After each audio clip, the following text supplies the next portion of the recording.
Hello learners, I'm Dr. Poonam Agrawal. In this video, I'll be discussing you about a very important technology in genetic, cytogenetic technology, that is FISH, Fluorescence In Situ Hybridization. So abbreviation is FISH, Fluorescence In Situ Hybridization. So what is this technique? How it is being applied in genetics that we are going to learn?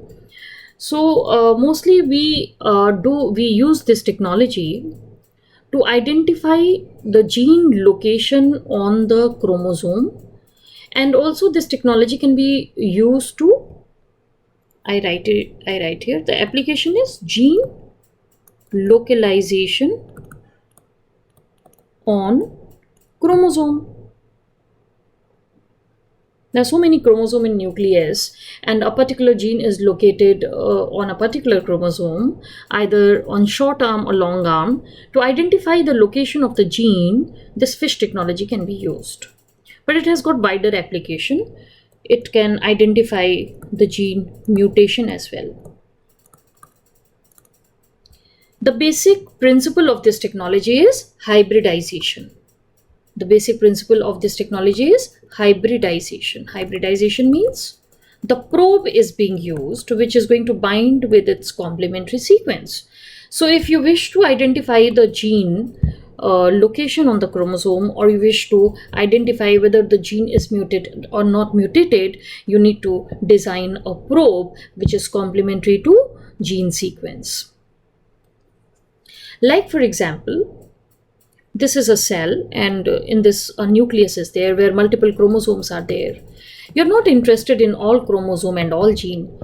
You're just interested in knowing the location of gene X on the chromosome of the nuclei of this cell. So if you wish to locate the gene X, you first of all need to have a complementary probe of it. The probe is artificially prepared. It's an oligonucleotide probe which is prepared by a process called Nick translation, and the nucleotides of the probe are going to be fluorescent dye labeling. So that is why it is called fluorescent probe, and because we are using the fluorescent probe in this technology, we call this technology as FISH, Fluorescence In Situ Hybridization. Because probe is hybridizing and we are using the fluorescent probe, and we are doing the whole process in situ. In situ means within the nucleus. We are not extracting the DNA out of the cell.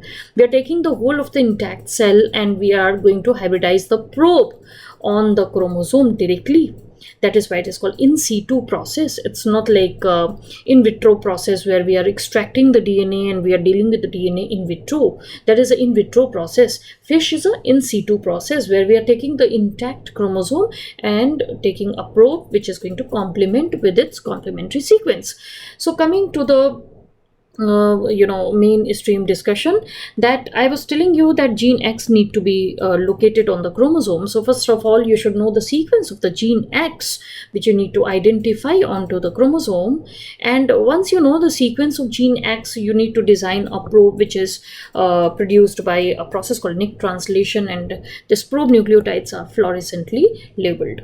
Mostly the FIT dye is being used to label the nucleotides of this probe in FISH technology.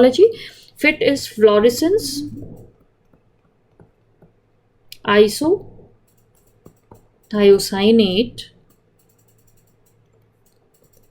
dye, which is being used to prepare the probe. Now once probe is ready, you can deal with the cell and do the FISH technology. I show you a slide which is talking to you how this is applied. If you can see this particular figure, this is double-stranded DNA and it is denatured by using heat, and this is the probe which is having the fluorescent labeling. These stars are showing you the labeling of nucleotides of probe.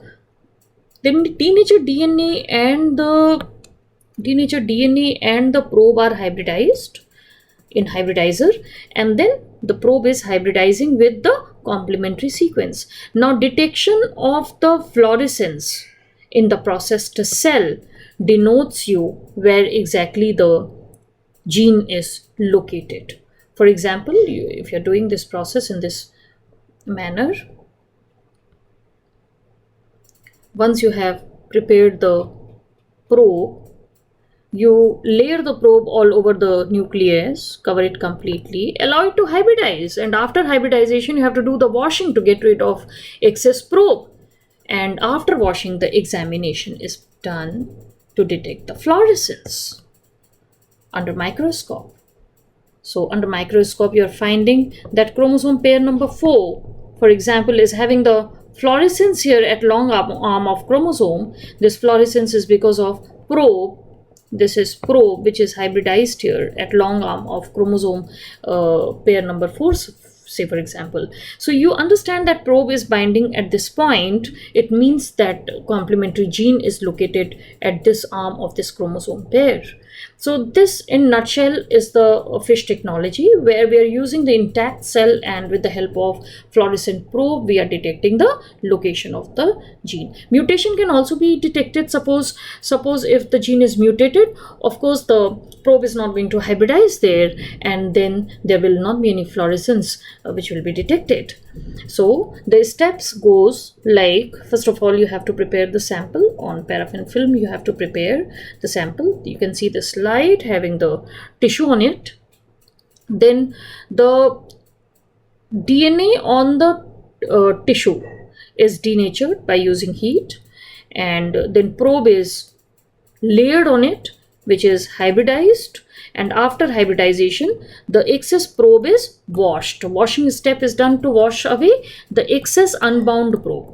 You have loaded so much of probe onto the tissue that some of the probe are extra, which are not going to bind the chromosome. So those probes are to be removed by washing step. So in a multi-step process, washing is done, and after washing under the fluorescent microscope you have to examine the presence of the probe. Presence of the probe can be identified by the fluorescence which it is which it is going to show. So because of that fluorescence you identify that this is the location where the probe is hybridized, and that is the location of the gene. So to locate the gene, to find out the mutated gene, you can do this technology.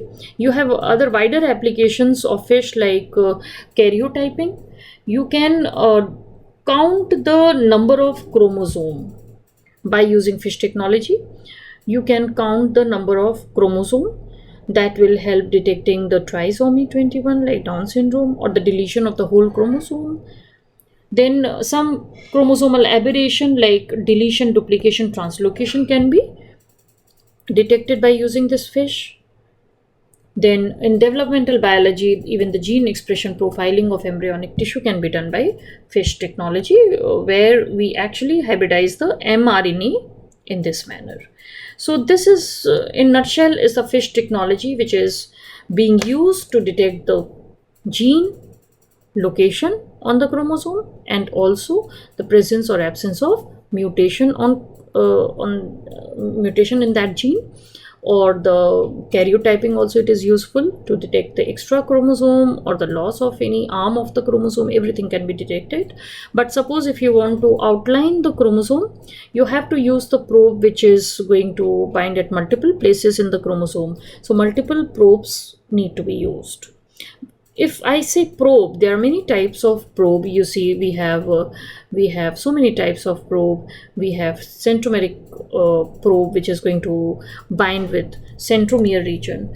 We have telomere probe, which is going to bind with the telomere region. We have whole chromosome probe, which is having multiple probes, which is going to bind multiple places in the chromosome, outlining whole of the chromosome lengthwise. Then we have a specific locus probe. What I was discussing in this technology was a specific locus probe, which was targeted against a particular gene. So this locus probe is used to detect gene location, or any amplification, or any deletion or translocation of arm.